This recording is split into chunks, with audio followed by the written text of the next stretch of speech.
গরু কিনবে ওটা আমরা একটা টাকাও পাই না। একটা দাবি আপনাদের মাধ্যমে আমরা ওই মেসেজটা চট্টগ্রাম সিটি কর্পোরেশনকে জানাতে চাই। কুষ্টিয়া কোরবানি বিক্রির জন্য ইউনুস ভাই তাদের আন্ডারে আমরা আসছি। না এখনো বিক্রি করি, আমরা গতকাল রাত্রে আসছি। দাম এখন আমরা তো চাচ্ছি, এখনো তারা কোনো দাম টাম করি না এখনো। না না গরু তিনটা নিয়ে আসি কুষ্টিয়া থেকে। দাম চাচ্ছে এখন 5 লাখ।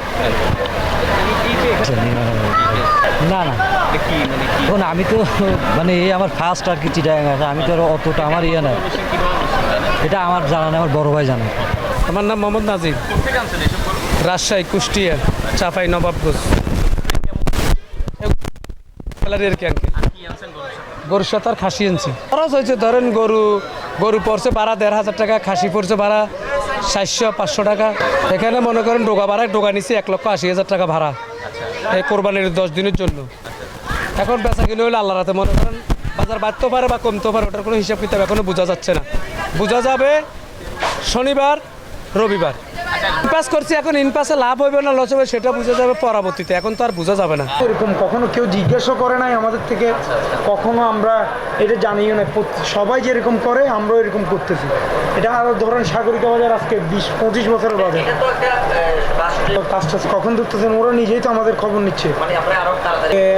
ইস্কারাব বাবুল, আরিফ সাহেব, ওরা তো হাসিল যেটা আছে 1005 টাকা, মানে কি 1 লাখ টাকার গরু কিনলে 5,000 টাকা, 2 লাখ টাকার গরু কিনলে 10,000 টাকা, এটা তুলতেছে ওরা, আমরা তুলতেছি না। এই যে ধরেন আমরা জাহাঙ্গীর সাহেবের মাঠটা নিলাম, ধরেন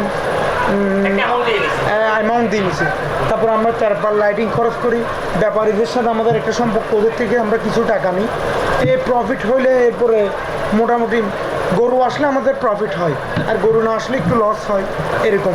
হাসিলের টেবিলে আমাদের কিছু নাই, মানে ক্রেতারা যেটা গরু কিনবে ওটা আমরা একটা টাকাও পাই না, 10 পয়সাও পাই না, আমরা 10টা পয়সাও পাই না। আমাদের এখানে প্রায় 40-45 হাজার গরু থাকবে। আমাদের পুরো বাজারটা সিসি ক্যামেরার নিয়ন্ত্রণে আছে। তারপরে 24 ঘন্টা আমাদের নিজস্ব স্বেচ্ছাসেবক লোক কাজ করবে, 24 ঘন্টা পুলিশ প্রশাসন বাইরে থাকবে, তারপরে ওয়াচ টাওয়ার আছে। আর আমাদের সার্বিক আমরা ব্যাপারী ভাইদেরকে, ক্রেতা ভাইদেরকে নিরাপত্তা দিব। আমাদের 1 কিলোমিটার পর্যন্ত, বামে 1 কিলোমিটার, পাশে 1 কিলোমিটার, দক্ষিণে 1 কিলোমিটার, উত্তরে 1 কিলোমিটার একটা চৌকি করে দিছে চট্টগ্রাম সিটি কর্পোরেশন। ওই চৌকির মধ্যে আমরা ইজারা কালেকশন তো এত চট্টগ্রামের লোকে কোরবানি করতে পারবে না। যদি এই বাজারে যদি শুধু এই বাজার দিয়ে কোরবানি করতে হয়, তাহলে কুষ্টিয়া, চাপাই, ফরিদপুর, রাজশাহী, ঝিনাইদহ ওইখান থেকে এত গরু আসে, এত খামারি বাইরে গরুগুলো আনে রাখবে কোথায়? ওরা মাঠ ভাড়া নিয়ে কিছু তারপল খরচ নিয়ে করে আর কি। আমরা অনুমতি মানে 1 কিলোমিটারের মধ্যে ওরা তো রাখতে পারবে, আমার বাজারটা তো 1 কিলোমিটারের মধ্যে কর্পোরেশনের অনুমতি দিয়ে আছে, গরুর দাম কম থাকবে।